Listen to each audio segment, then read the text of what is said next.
Hello. I found some old video stock on a old mobile phone. I realized there wasn't many clips on YouTube of Daw Mill, so I thought I'd share my videos. Here I am at the start of my career, still very green, but loving every minute, and getting very dirty. Carrying all the equipment and including these lamps were challenging at times, but we got through it. The canteen, sadly, like the rest of Daw Mill, there's nothing left. Everything's been demolished, and the only thing remaining is a few tall tiles that sit out in the grass. The lift itself was a very impressive structure. The depth was 1,600 feet or around about, working the Thurrock seam here in Warwickshire.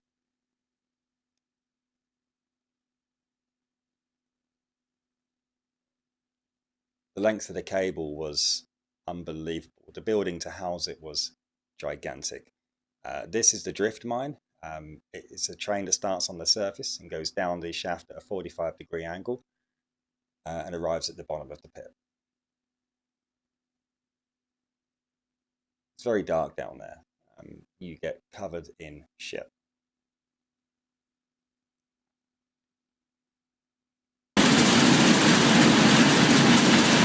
Funny thing. This was one particular night the centrifuge lost its counterbalance weight, and we couldn't afford the time to take it apart and repair, so we decided to carry on running it knowing the risks to the structure. It is shaking a little bit, but when it was built there was allowance and tolerance for movement. We built some instruments in the ground to monitor that, and it was fine.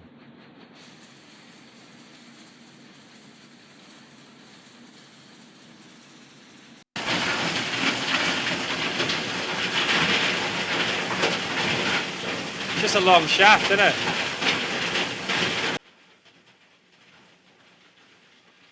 And you see a handle of a spade.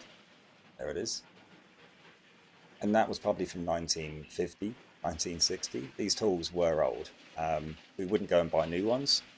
If a spade broke, it would just be repaired. There's a roof. There's the ground. A lot of room. It's so dark, the camera can't even pick up the other end of the tunnel. Up top, we had a launder tank, which was filled with water, and it's designed to wash the coal. Believe it or not, this coal doesn't come up clean. And this is one of the screens, and it had a leak that day, so it had to be drained and climb down into the tank to do a repair.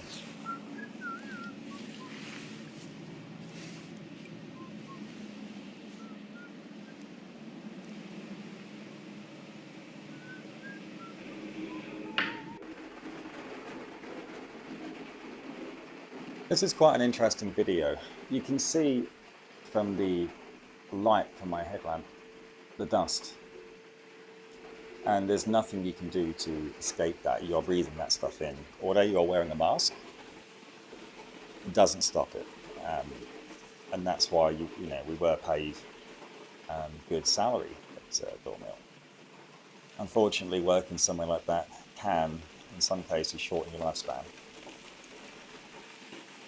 There's Matt doing a repair.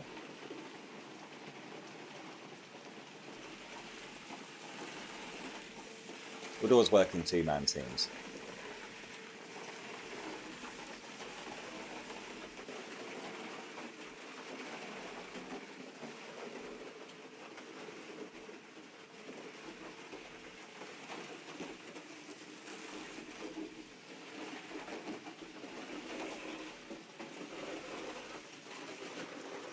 This is coal prep number 5, or plan 5 as we named it.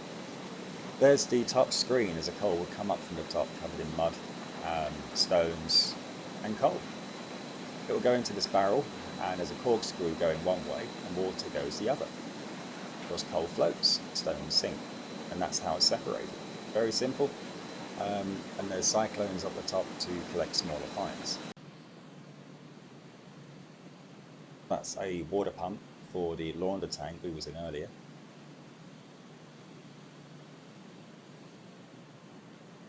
There's the clarifier tank. And the 3-phase motors that would be running them pumps. To change them out would be challenging. They'd weigh about a ton each, but moving and maneuvering around them structures can be challenging.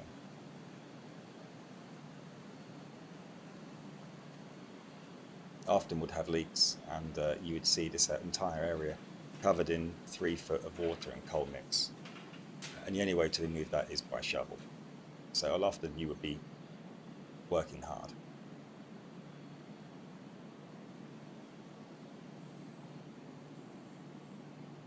There's the centrifuge again we saw earlier, spinning out of control. As the coal would fall in through the top, the centrifuge would do its job and throw it out the side. Any water is also collected and put back into the system through the launder tank. The controls there wouldn't be used, would actually be controlled out on the PLC at the main control box, which is upstairs. This plant was brand new, £5 million to install.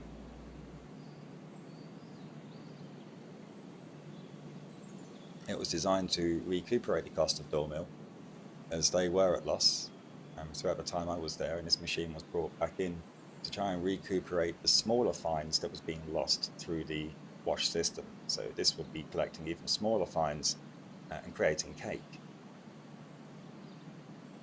Ultimately, this didn't help. It ended up sticking the doors on the rapid loader. Often the cake would get stuck down the bottom and the doors would refuse to open, which was a problem. Here's the coal coming out of the ground from underground. And you can see all the mud mixed in with stones and shale, and that's what that plant's job is to separate that and to give you the product of coal at the other end. So the product goes in one end and it comes out the other end. This is all we see down here. Not a lot. Walking up the gangway on S4, I believe. And here's a roller.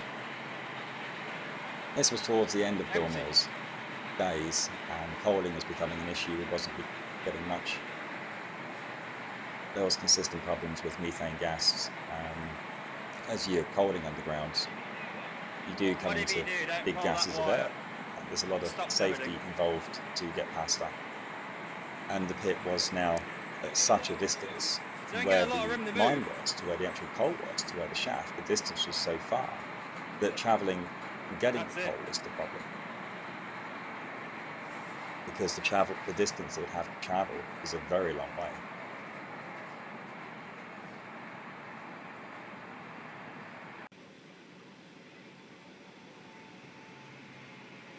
This is how the coal went out at most occasions. EWS would come along and we would fill up the train. That's the train. And that would go back to Redcliffe Power Station and continue running their boilers.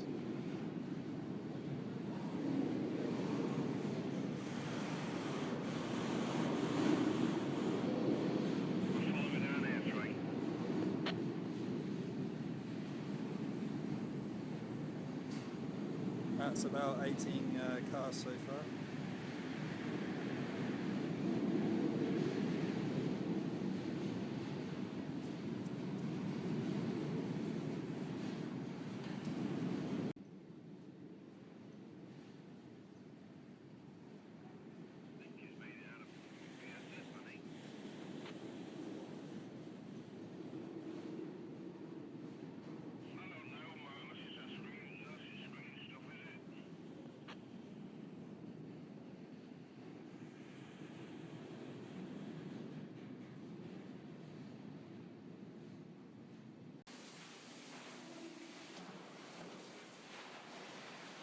The doors here filling the train was remotely operated by 2 controllers in the room.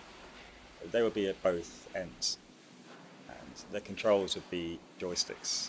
Lots of small joysticks on the main control panel, and each one is relative to each door. Very important, this position.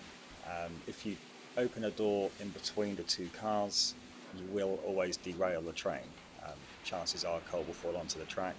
As the carriage is reversing, it will then bounce the cherry off the tracks.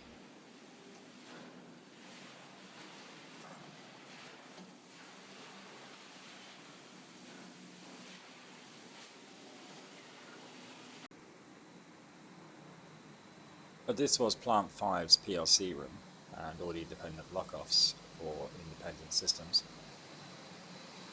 My role here was safety supervisor and shift supervisor, and here we would be operating the system, doing permits and works, locking off the equipment and doing the repairs.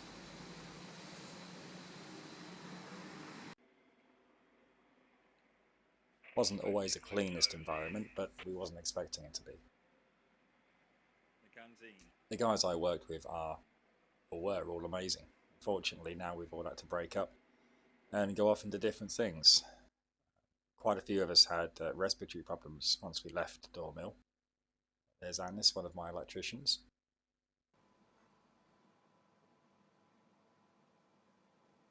This was a normal routine shift list. My job at the time was to deploy the boys to their tasks and complete risk assessment and method statements on each occasion, whilst completing permit to work and locking off the equipment.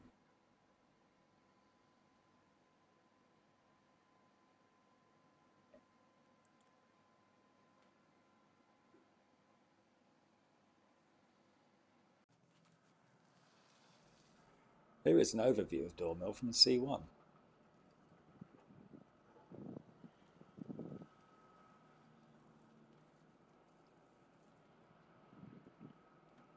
Further down is the road bunkers and the main coal preparation room.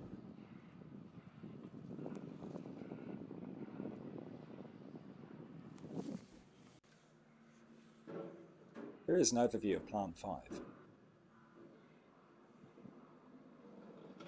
There's the press, the cyclones, the wash system and the screen.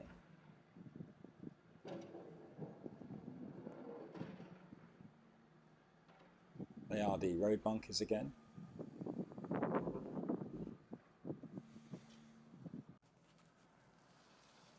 I hope you enjoyed this video. I didn't make these with the intention to upload. They were just things I found lying around and thought I'd share. I hope you enjoyed it.